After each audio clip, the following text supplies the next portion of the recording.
గాంధీ గారికి దినదినం పెరుగుతున్న ఆదరణ చూసి ఓర్వలేక ఈ దేశంలో కుల సర్వే ఛాంపియన్ గా భారత్ జోడో యాత్రలో సాగుతున్నప్పుడు ఈ దేశంలో ఎవరు ఎంత శాతం జనాభా ఉంటే వారికి అంత శాతం ఫలాలు అందాలని ఏదైతే నినాదం తీసుకున్నాడో ఆ నినాదం ఇవాళ మోడీ రాజకీయ మరణ శాసనంగా మారింది. కాబట్టే ఇలా కక్షపూరితంగా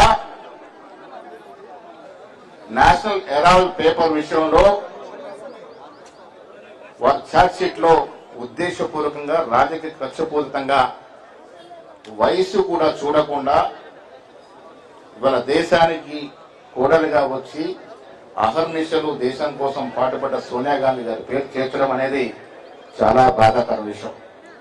రాహుల్ గాంధీ గారు ఇవాళ దేశంలో తిరుగుతున్నప్పుడు ఈ దేశంలో కులాలకు అతీతంగా మతాలకు అతీతంగా ఎస్సీ ఎస్టీ బీసీ మైనారిటీ వర్గాలు వారెంట నడుస్తున్నటువంటి పరిస్థితిని చూసి వణుకు పుచ్చుకున్నటువంటి మోడీ ప్రభుత్వం అమిత్ షా ఛార్జ్ షీట్ లో వీరి పేరు చేర్చడం జరిగింది. తెలంగాణ ప్రజలకు ఒక వాస్తవం తెలవాలి. Associated journalist of India Nehru గారు 1937లో అంకురార్పణ చేసినటువంటి ఏజేఎల్ సంస్థ,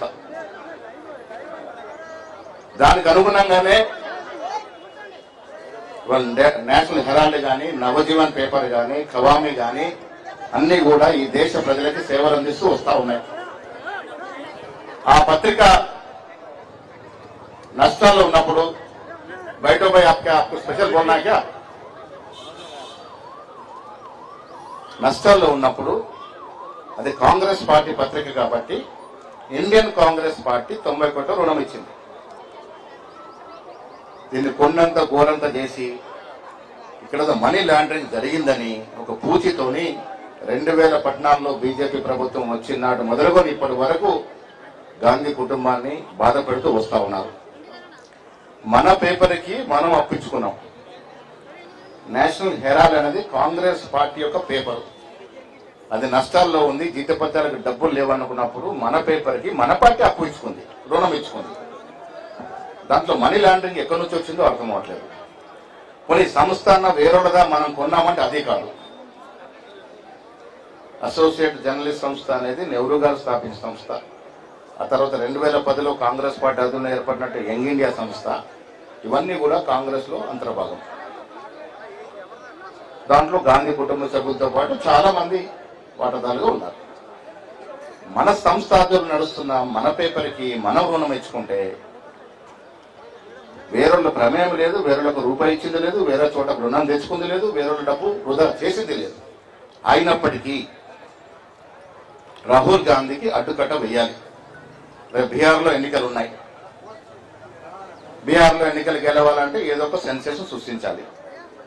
గుజరాత్లో వారి గుండె అయిన గుజరాత్లో సిడబ్ల్యూ సమావేశాలు పెడితే నొప్పి పుట్టింది వాళ్ళకి. మోడీ వన్నే తగ్గుతా ఉన్నటువంటి ఈ సందర్భంలో మళ్ళీ ఇచ్చిన ఎన్నికల నాటికి మోడీ ప్రభావం పూర్తిగా తగ్గి కాంగ్రెస్ పార్టీ అధికారంలోకి వస్తుంది. రాహుల్ గాంధీ గారు ప్రధానమంత్రి అవుతారు కాబట్టి వీళ్ళని ఇబ్బంది పెట్టాలి, రాజకీయంగా బదనాం చేయాలి. ప్రజాస్వామ్య పద్ధతులు ఎదుర్కోలేని ఇటువంటి శక్తులు, ఇటువంటి దుష్టులు ఈ కేసుల ద్వారా సోనియా గాంధీ రాహుల్ గాంధీని భయపెట్టాలనుకుంటే అది అవివేకమే అవుతుంది. కేసులకు ఎప్పుడు కూడా గాంధీ కుటుంబం భయపడలే, స్వాతంత్రం ముందు కానీ స్వాతంత్రం తర్వాత కానీ. మహనీయుడు జవహర్లాల్ నెహ్రూ దాదాపుగా 9 సంవత్సరాలు ఈ శ్వేత దేశ స్వాతంత్రం కోసం జైల్లో ఉన్నాడు అంటే అది ఇవాళ యువతలో అర్థం చేసుకోవాల్సిన పరిస్థితి. బీజేపీ పార్టీలో ఒక్కడంటే ఒక్కడు స్వాతంత్రంలో పాల్గొన్న నాయకులు లేరు. ఇలా మోడీ అమిత్ షా ఒక్కడి పేరు కూడా చెప్పలేరు మేము ఫలానా స్వాతంత్రంలో మా నాయకులు పాల్గొన్నారు అని.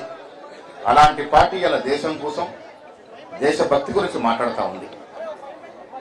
నేను మీకు తెలంగాణ ప్రజలు విజ్ఞప్తి చేస్తే ఇలా పెద్దలందరూ మాట్లాడతారు. ఇప్పుడు పసలేని కేసును తీసుకొచ్చి గాంధీ కుటుంబాన్ని ఇబ్బంది పాలు చేసి రాజకీయ లబ్ధి పొందాలని చూస్తున్నటువంటి మోడీ అమిత్ షా ప్రభుత్వానికి కనువిప్పు కలిగే విధంగా నిన్న అన్ని జిల్లాల్లో కాంగ్రెస్ శ్రేణులు, ప్రజాస్వామ్యం మీద నమ్మకం ఉన్నటువంటి పౌరులు, లౌకికవాద మీద నమ్మకం పౌరులందరూ కూడా ధర్నా చేశారు. ఇవాళ రాష్ట్రంలో హెడ్ క్వార్టర్ అయినటువంటి హైదరాబాద్ లో ధర్నా ఇవాళ చేస్తా ఉన్నాం.